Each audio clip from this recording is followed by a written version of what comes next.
Hi, and welcome to the A Quilting Life podcast. I'm Chelsi from Chelsi Stratton Designs. And I'm Sherri McConnell from A Quilting Life. And we are here today for podcast episode number 137. It is Monday, April 14th.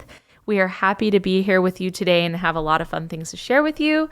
But first, we will talk about our sponsor, Cozy Earth. Yes, just wanted to mention Cozy Earth right off the bat. We love Cozy Earth. The temperatures are getting warmer here. And so for us in Southern Nevada and probably for most other people in hot climates, this is really the time when we really appreciate these sheets. They just really do seem to help. We did finally turn our air conditioner on the other day. It was... So did we. It was 97 yesterday. So very grateful for the Cozy Earth sheets with a 97 degree day in March. That doesn't usually happen. But anyway, also just want to mention that they do have a lot of other products besides sheets. They have blankets, they have pajamas, joggers, t-shirts. There are towels, robes, lots of fun things. And you can use our code. We have it linked in the description for 40% off, or use the code of Quilting Life and be sure to mention that you heard about them from our podcast. Okay, I have the quilts. Yay! And on the wall is Quilter's Cottage. I'm super excited about this. I love a good medallion quilt, and I wanted to design one with the quilter's home at the center and then things that quilters love surrounding it, like spools of thread and hearts and flowers. There's like a story to this. There's a story to this. I like this. So actually, and there's also a friendship star above the door of the cottage. I also made just a wall hanging by making the cottage and this checkerboard border and this border. And I actually didn't put a star above the door on that cottage. I made a little tiny grandmother's flower garden block that I appliqued. In fact, I just finished that yesterday. Oh my goodness. Last night. I can't wait to see it. Yeah, it's going to be so cute on the wall hanging. But anyway, it is a layer cake quilt. You just need fat eighths for the cottage. Oh, okay. So layer cake will make all of everything. And you also need a additional fabric for the spools. For the spools. The gray. I was going to say the spools are really cute. Yes. So super excited about that. It's 60.5 by 60.5. And then on the table, I actually have a couple quilts. On top right here is the Cozy quilt. Just want to clarify, this pattern is not available separately. It will only be available in the Sherri and Chelsi Delightfully Yours collector tin. And that will come out in September when the fabric ships, and the tin will include all the prints to make the houses too. Yeah. So just want to mention that. I've been getting a lot of questions about people, where is the pattern for this? And the pattern is only going to be in the tin. And I don't blame them. It's so cute, but we are very excited that this is what's featured in the tin. It's going to be so cute. We've seen everything that's going to be in it. Yeah. We've now kind of finalized the other items, and they are fantastic. Yeah. So, and just to double clarify, there's nothing you guys can do right. about the pattern because it's an agreement with Moda. Yeah. That It's you only have available. to wait till that. Yeah. So because you can't even give it to your neighbor. Right. Right. Okay. And then on the table is Blooming. It's a honey bun quilt, and there are actually 2 different sizes included in the pattern. And it was pieced by my friend Nancy Lane, quilted by Marion Bott. I forgot to mention Val Krieger did the custom quilting on Quilter's Cottage. So both of these are just super fun. Blooming is actually reminiscent of my Dreamin' quilt, which is a honey bun, which is a jelly roll quilt. Yeah. And I think it's even cuter with the smaller blocks. So. You guys, I love this collection. Can I just tell you, I have been so happy quilting and designing with it. It has been a lot of fun for me.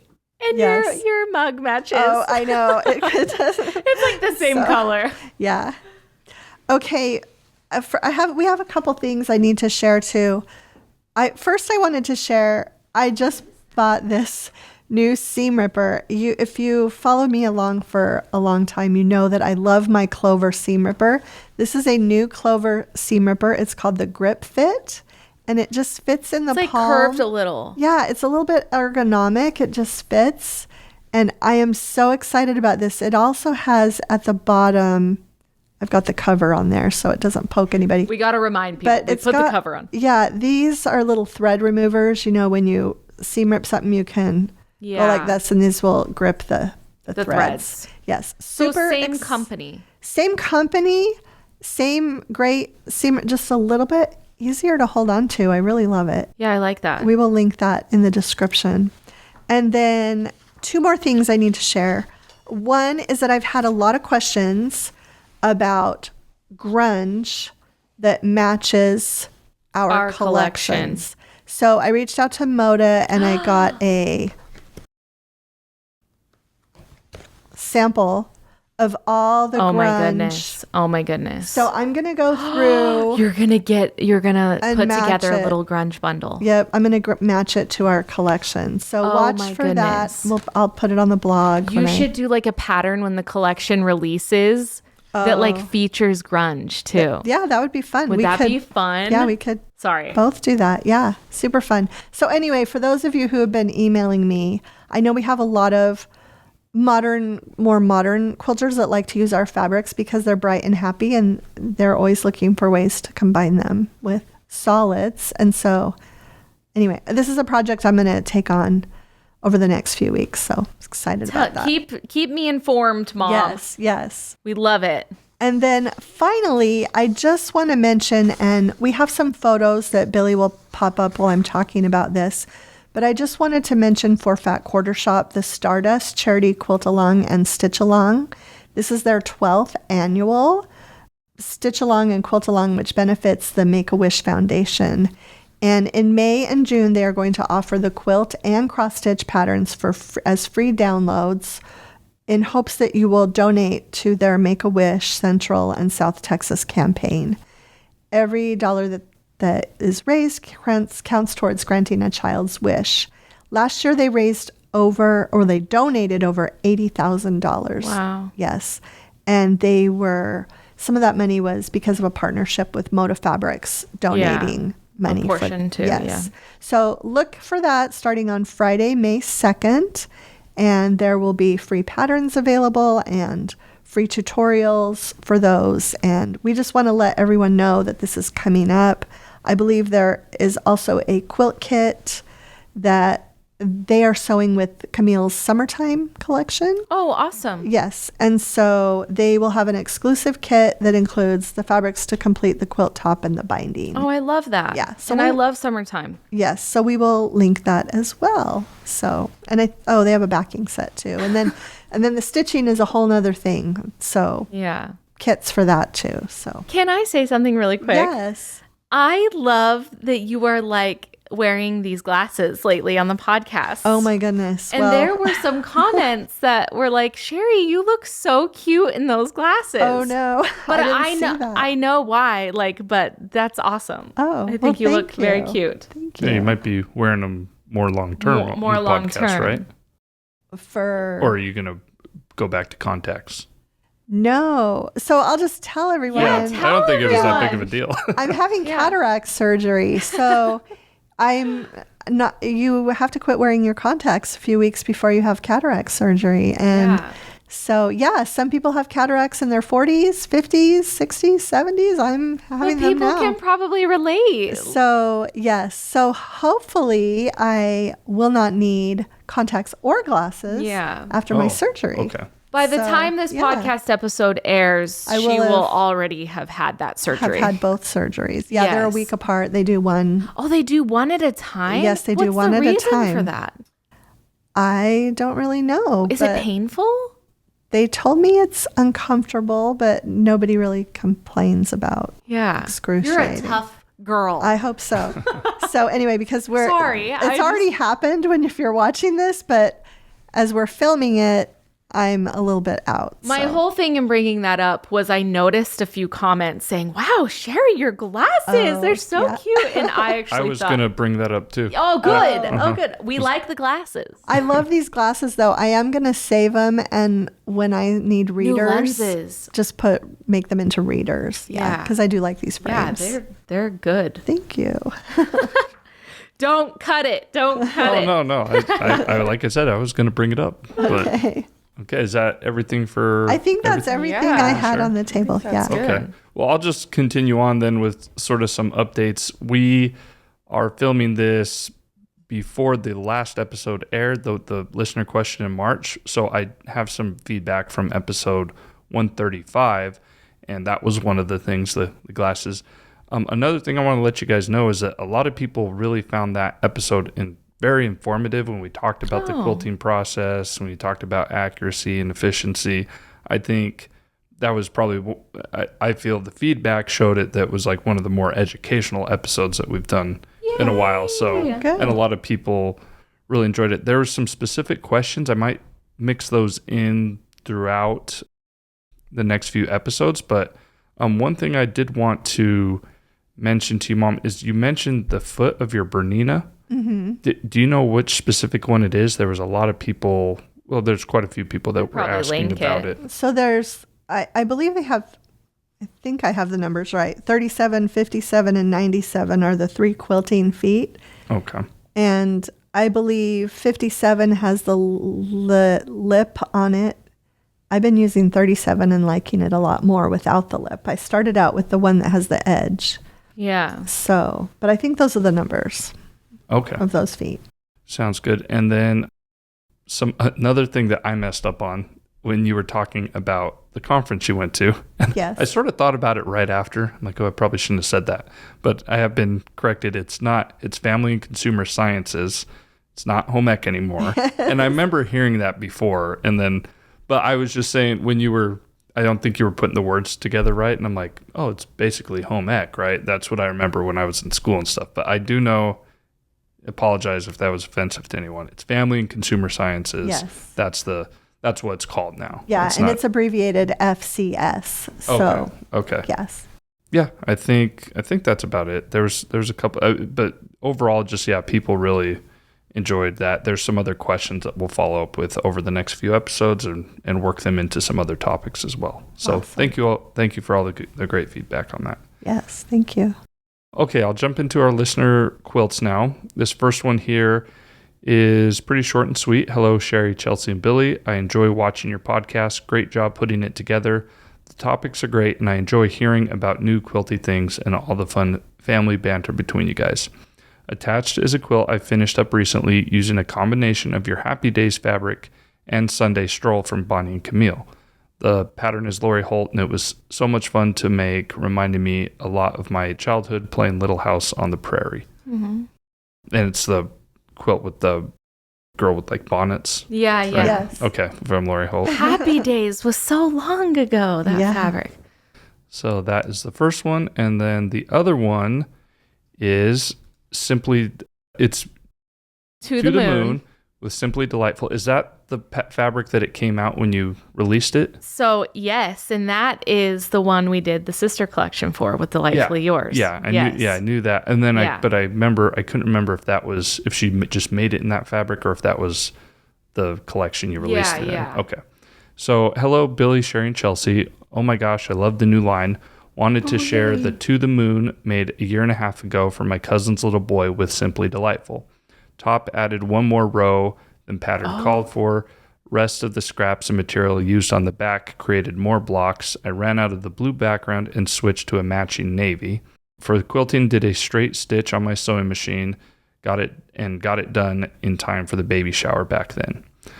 She said, I listened to you at work on YouTube podcasts, and you always give great content and a lot of laughs. Thank you, from Jen. Oh, thank you. So I was so excited to see that one on when you sent, this over, because it just means a lot to me. Finn, who inspired this, is almost 9, you guys. It's crazy. We had To the Moon and back, and then To the Moon. It's just crazy. So I really appreciate you sharing that one. That made me smile. I love that picture of him when he was so little, So standing little. right in front of the quilt. You had the huge big one, and then we made the next one. Yeah. Yeah, and it's so worn out. I gotta like redo the binding on it because he used that, so it's not on his bed anymore. Because, Right. Yeah. Oh, we can rebind that easily. Yes. Let's do it. I guess, or I can. Question: guys. Have you ever done a full binding on a Yes. quilt? Oh, Hand binding? absolutely. Okay, you've done it. Yeah. Okay. Multiple, Yes. more. You just don't really prefer to, and Mom likes doing it, so Yeah. This is actually great, and I hope. Can I have like 2 minutes? go ahead. Yeah. When I first started, I got the bug and I desired to quilt.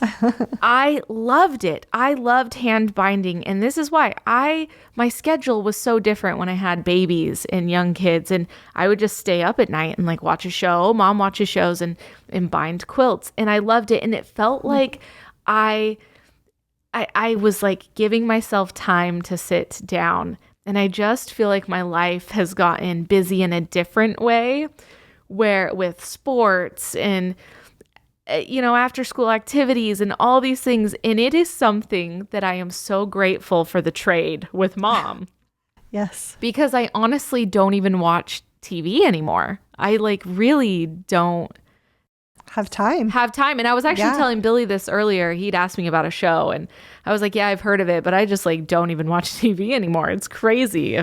I'm passed out asleep, but I love this. I actually love this time in my life because my kids are all in sports and activities and they're fun ages. But Mom has bound the past several collections Yes. of my quilts, and she's like, bring more over. I'll have one on the wall that doesn't have binding on it. And it's bad because now some of those are fraying. Yes. We need to get those other ones bound. Yes. Oh my goodness. You can take the 3 new ones with you home today. Yes, I'm They're so all bound. excited. Yes. Yeah. She's binding these quilts so fast. It's crazy. Yeah. Anyways, sorry. Okay.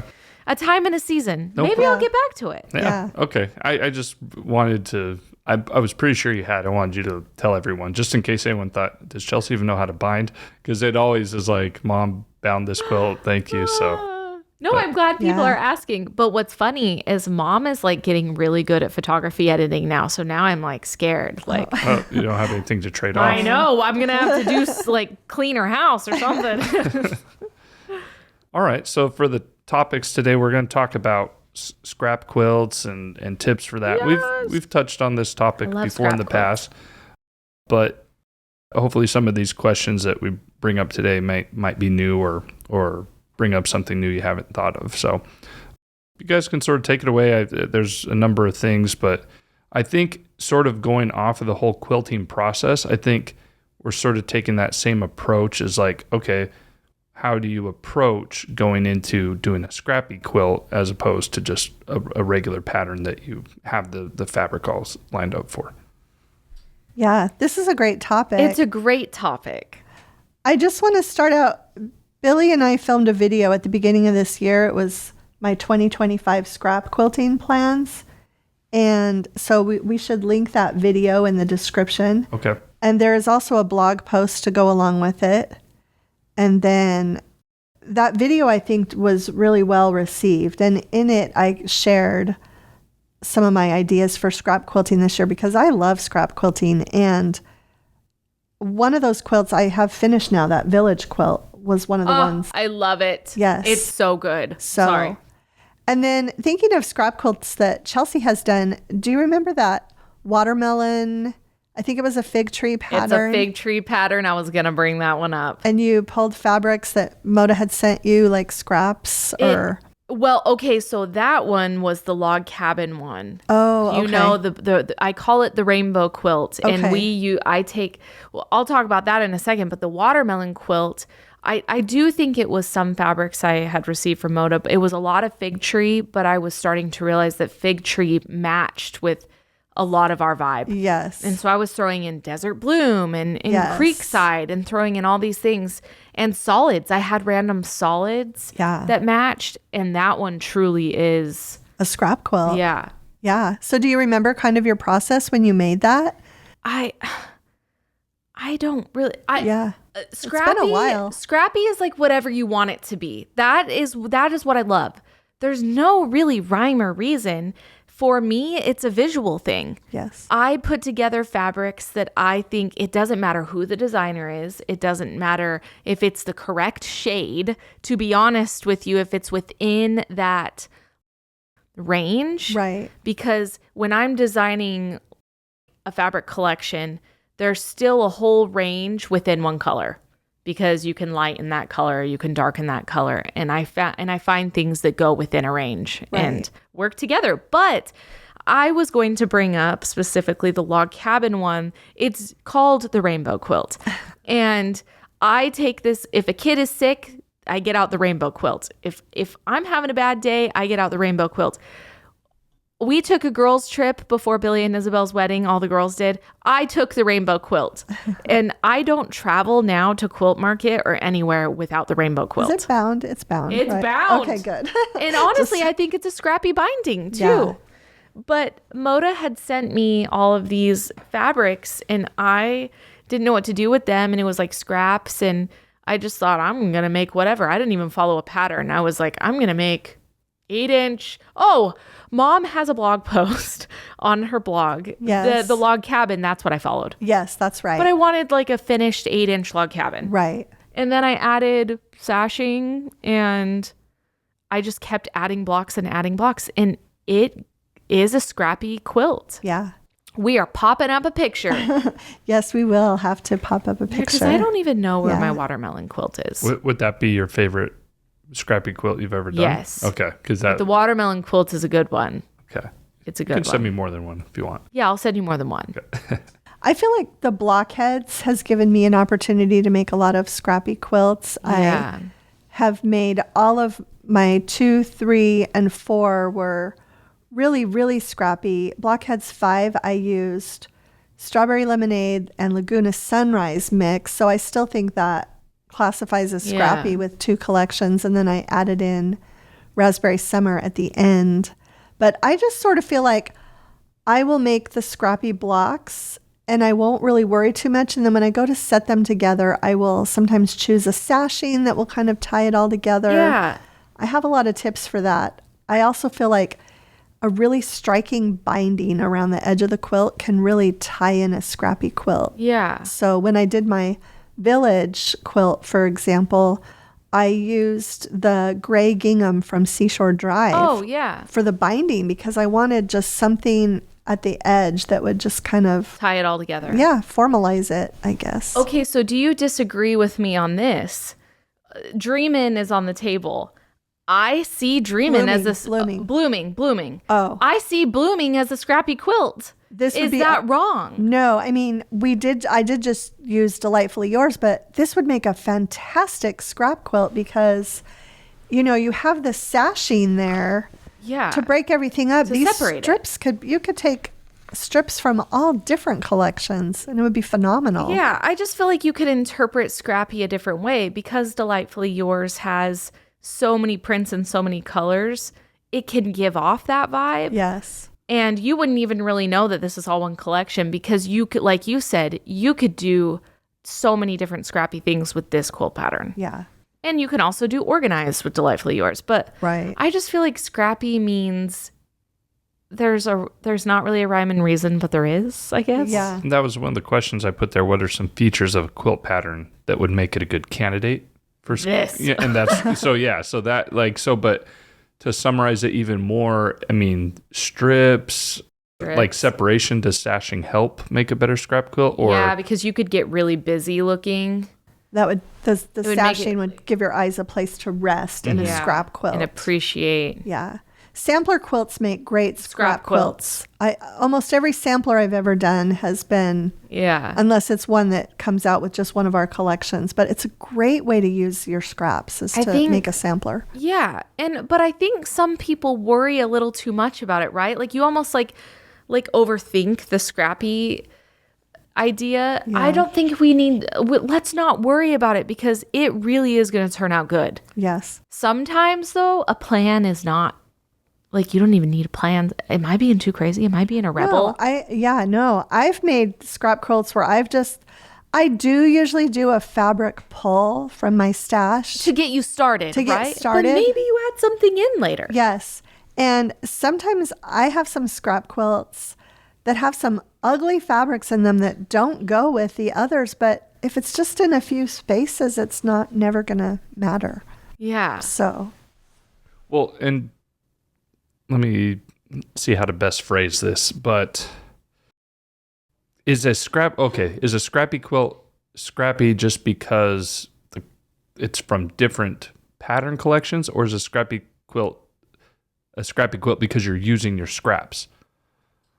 Well, like what is it actually? I mean, I think it's both. It's both. Whenever you mix fabric collections, I consider that scrappy because you're not just taking that one collection that was designed to be used But together. I still think this is scrappy. But this has a scrappy look to me too. But it's technically not, because it's technically not. right. You didn't make all it. about the look. You made it from Yeah. one fabric collection, and you also didn't use it from. You use it from Right. brand new fabric. Yeah. But the tulip and vine behind you, I actually threw in some strawberry lemonade. It's primarily made with Laguna Sunrise. Yeah. But we had some fun greens in strawberry lemonade, and I had to add those in. You even have a Christmas collection in there. The green dot. Yes, I You have did. more than one. I did. I did. You're right. I think I also have some bountiful blooms in there. Oh, I see the bountiful bloom. The gingham. Yep. So Now my eyes are like bing, bing, bing, bing. yeah. So that's actually a scrap quilt, even though I tried to use mostly Laguna Yeah. Sunrise for the flower. I think I did use all Laguna Sunrise for the flowers. The reason, though, that this blooming on the table is because I guarantee you someone would walk up and say, well, like, obviously people are going to know it's delightfully yours, but we have kind of we use colors, same colors in different collections. It looks like Sherri and Chelsi Scrappy to me, because we could pop in any other collection into this quilt. Actually, now I have convinced myself to make this quilt with all of our collections, because now I want to. Because you probably have extra. I got a lot of things in the closet, you guys. I don't even know if I want to But this open quilt, that up. This quilt on the wall would be a great scrap quilt too, because honestly, you make the cottage and then everything else could be scrappy. Yeah. You would need the gray, and that would help unify it, the fabric for the spool tops and bottoms. But yeah, you could do this totally scrappy. You could. We could make it all scrappy. Yeah, I love scrap quilts. And I honestly think that was, I don't know if it was part of the thought process behind Moda creating pre-cuts, but Yeah. I think it was kind of a way to give consumers one of every part of that collection without having to spend a fortune. Yeah. But it also, they look like scrap quilts. You Yeah. know, every bundle has a variety of prints and patterns, and Bundles make me so happy, Yes. you guys. I just cannot even tell you. Yeah. They make me happy. Are there some quilts that just wouldn't be right for a scrap quilt? Yes. So, like, can you give an example? I will give you an example. I wouldn't make my, maybe I'm wrong on this. My Miss Magnolia. It's 9 blocks. oh man, I would. What? I think anything can be a scrap quilt. You're any right. pattern Every with petal the could be right- a different. with the right background and sashing. We've answered this. Every quilt can be a scrap quilt. Yes. And I also think sometimes a way to, when a scrap quilt is really crazy, use a dark background, a gray or a navy, and that will help Yeah. mitigate all those different fabrics. Somebody actually just commented and asked us why we don't do darker backgrounds on our quilts. Did you see that? I didn't. I need and to. it was a great comment. They were like, "Hey, we always do like a Bella 200 as the Yeah. background." I feel like you have designed a few with darker backgrounds. I Well, like have. to the moon. To Yeah. the moon, Yeah. music box, and I've done a few. Yeah. Maybe I'll venture into it more. Yeah. I don't know. Interesting. But like with those, well, I guess it doesn't matter too. I was gonna say, like, to the moon, that works better with the dark background. It does. Because It's you're space. like going out to space or the sky. So, but I guess you could still make the rest of the block scrappy as Yeah. well. Huh? But to keep the overall Yeah. idea of that quilt and the name of it, you would want a darker background. That was a great navy. Yeah. So This this is a good navy. This is a good navy. I love this. Yes. All right. Any other tips that you can sort of give out for piecing them together, and or making them scrappy? Ooh. I know. And some people have commented in the past, like, I don't like scrap quilts and they don't do them and everything. Yeah. But my thought was, if everyone has scraps, right, from doing a project, or if you're quilting quite often, you probably have scraps left over that you don't want to throw away. So either you donate that or give it to someone who does want to make a scrap quilt, or you make one yourself. And Yeah. I think a lot of people worry about scrap quilts because they're afraid that in the end they're not going to like it when it's all put together. But I really do think you can salvage putting together most anything with the proper sashing. Yes. Borders, binding. You can just mitigate those things that you don't like by making more sashing, more white space if it's too busy, or I love them. But then again, some people just really don't. They want everything to be planned out. Which is totally fine, And that's too. totally fine, too. That's honestly Yes. kind of my brain. Yeah. I do like organization. Yes. But with the random times that I do make a scrap quilt, I love that, too. Yeah. I was going to mention this right at the beginning, but I kind of got sidetracked. But I have 3 other blog posts. One is called, and we can link them all in the description. Okay. One is Best Scrap Quilt Ideas and Tips. One is 7 tips for, I can't remember if it's fabulous or fantastic scrap quilts. And then another one is just how to make a scrap quilt. And those blog posts have a lot of really good ideas. You want to know what? You have been scrap quilting for years. I have. Okay, here's an example. When I needed a new quilt, Mom would take me to the quilt store, and she would, the quilt shop, and she'd say, purple was my favorite color. We've discussed this. She would say, go pick out purple quilt bolts. And I would go through the store and I would be having these bolts, and I would pick 7 or 8 of them. Or 9, I don't know. And Mom would, and I didn't even know what she was doing. I was like, okay, Mom, here. And I have these 2 purple quilts, you guys. I kept them. And my girls used them in the wintertime. I just took them off. It got too hot. Yeah. They were like, Mom, we can't do it anymore. I know. But they're scrappy. Yeah. And I still have them. They are scrappy. I shopped the store, so. Yeah. And maybe my affinity towards scrap quilts stems from, there was a book when I first started quilting called Little Quilts, and it was written by 3 women, and I think they were from Georgia. And all of their little quilts were scrappy, and I just devoured their book. And I would go to my grandmother's and get fabrics from her stash that looked like the ones in the book, try to make, and I was making mostly smaller projects that I was hand quilting. But I just feel like that was my introduction to quilting after I made the big twin size quilt for Billy. Yeah. After that, I really kind of went to scrap quilting because it was less expensive, and my grandmother was happy to let me shop her shelves. Yeah. So. Okay, so to go along with, tips and everything like that, but I did want to focus on the whole scrap part. So making any type of quilt, you have that leftover fabric. So what's some advice, or some ways that you could give to help people save their scraps?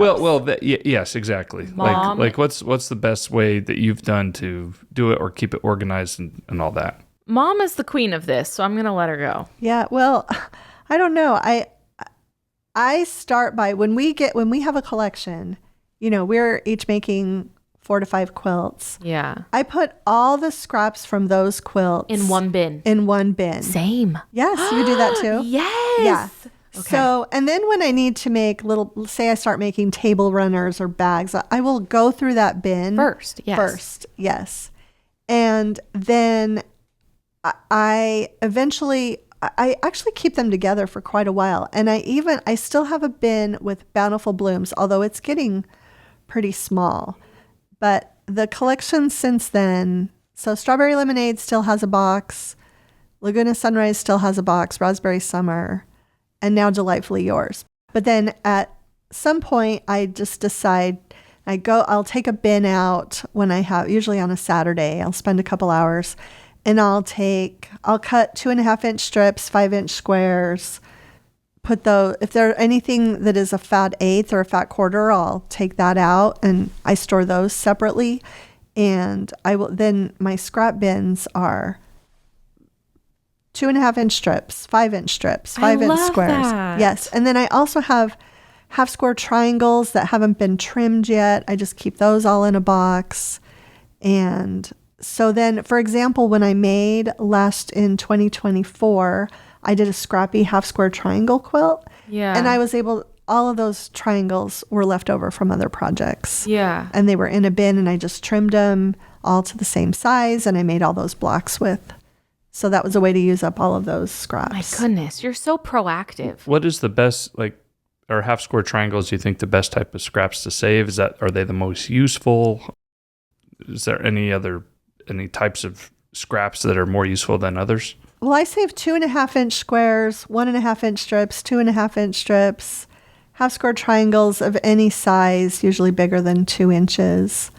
I wasn't really saving 1.5-inch squares until actually last night. I talked about it earlier. I made that teeny tiny grandmother's flower garden block to put on the cottage. Yeah. And I found out that 1.5-inch squares were perfect to use for 1/2-inch hexagon papers. And I thought, oh man, I should have been saving all of those 1.5-inch squares. I could make a huge quilt like that, but I don't know But that if would I be have time for pretty that. That's so much work. Time consuming, So much work. tedious. Yeah. Oh my Yes. goodness. It was a lot of work just to make this little flower, but it's Watch super her, cute. like that'll be her next goal and she'll whip that out. Oh, yeah, we'll see. But yeah, I think just having different bins by collection, and then when you're pretty sure you've worked through that, then cut them up and separate them by size. A lot of people just do color. I have done that before too. Yes. And so with bigger things, I will start doing that with Yeah. fat eighths and fat quarters. I store them by color. Oh, that's really smart though, because I Yeah. think at first I was always doing by collection, but then I would slowly move them into like color bins. Yes. But I do like that you're putting bigger cuts together by color. Yes. That's smart. Yeah. And then is there anything you can do while you're working on a quilt to conserve fabric? Is it just come so down many just to ways. being more accurate, like we talked about before? Does that help conserve more fabric? Obviously, if you're making mistakes or whatever, Yeah. you're probably going to lose more fabric, right? I am always trying to save. I will too. even, you know how you cut a strip and you need to iron that one piece out because it bugs me. You need to get it cut accurately. I will go iron those little pieces and then I'll cut another so that I can save fabric instead of cutting another strip to get, 3.5-inch squares. Yeah. I want to get the most out of everything. I also, when I'm designing patterns, I will, when I'm doing looking at it from a cutting diagram point of view, I'm trying to make it so you get the most usability from that piece of fabric. Definitely. I agree. And then another thing I'll do is if I am cutting out a quilt, say I'm cutting a quilt from fat eighths, and I notice that I can cut a perfect 2.5-inch strip after I've cut out all the pieces for my quilt. Yeah. I will go ahead and cut that out then and go ahead and put it in the 2.5-inch strip box. Yeah. So, yeah. And I feel like also because I started out sewing for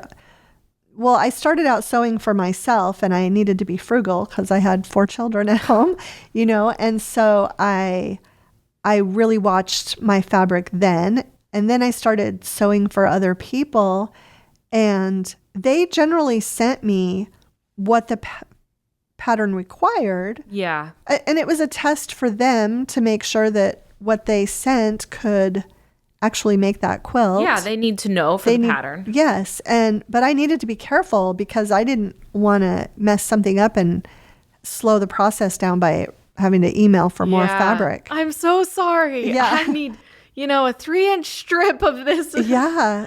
So That's scary. Yes. So I feel like I've just been a conservative fabric cutter forever, trying to conserve that fabric and make sure that I could make the most of it. Yeah. So, but I'm sorry, a little confused about what you were saying about ironing, Chelsea. You would iron it to... Do you know what I'm talking about? So say you need to cut 8 3.5-inch strips because that's going to render you 100 3.5-inch squares or whatever. I don't know. When I'm cutting the strips, I know in my head how many I can get out of it, but sometimes like I don't know what size it is that always gives me like a little leftover. Oh, you're cutting all the squares, but then you have the end piece because the fabric is folded over. Right. But maybe it's 2.5 inches. But if you open that piece up and iron that little thing out, then you can get another 3.5 inch square. Right. Just by pressing the fabric, you can get a whole... Well, yeah, because it bugs me to have those leftover pieces at the end. Yes. I think that you might not get it, but the quilters will. Okay, as long as they get it. I don't need to understand. But do you understand Yes. what I'm saying? And how there's the ridge, and so I hurry and iron them out, and then I cut another. Yes, because I won't cut those without pressing because it might be inaccurate. It'll be inaccurate. Yes. Okay. Yeah. Sorry. All right, as long as the audience knows. Watch us get like a billion questions about this. Yeah. No. And I try to press fat eighths. Well, I always press fat eighths and fat quarters from a commercial bundle first so that my cutting is more accurate. Yeah. I never, ever cut those without ironing them. Yeah. But yeah, if you have yardage, like. Right. And then, so the last question I think to ask is, what are some alternatives to throwing away those smaller scrap pieces? In the past, we've talked about saving little things that you could use for stuffing, either dog beds or I don't know, any other type of pillows or anything else. Or I mean, I know some things they do have to go. There's no use for them. But is there anything else that you could think of? I think that's the most common thing I've heard is for pet beds.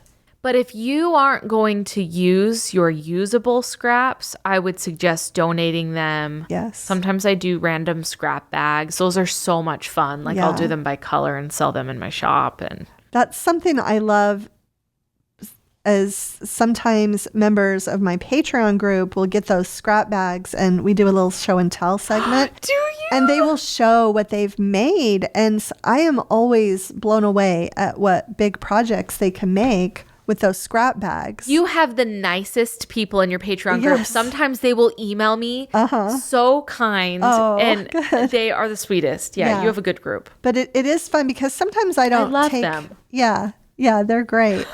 And sometimes I don't take that time to just take a scrap bundle and see what I can make for it. So I love seeing what other people Can I visit in your Patreon? Yeah, we should have you as a guest speaker. Can I just like say hi? No, I'm going to have you be a guest speaker. What would I talk about? I'm going to give you a topic. She has to work.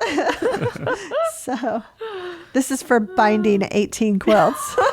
There's your trade-off. This is the trade-off. That's what I'll do. I'll do, a quarterly, or biannually. Hey, guys. Yeah.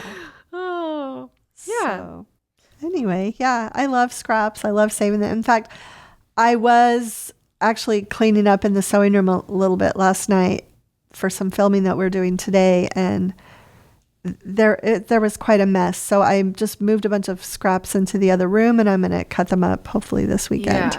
Yeah. I really loved those topics today. I love scraps and scrap quilts. So hopefully that was really informative for everyone.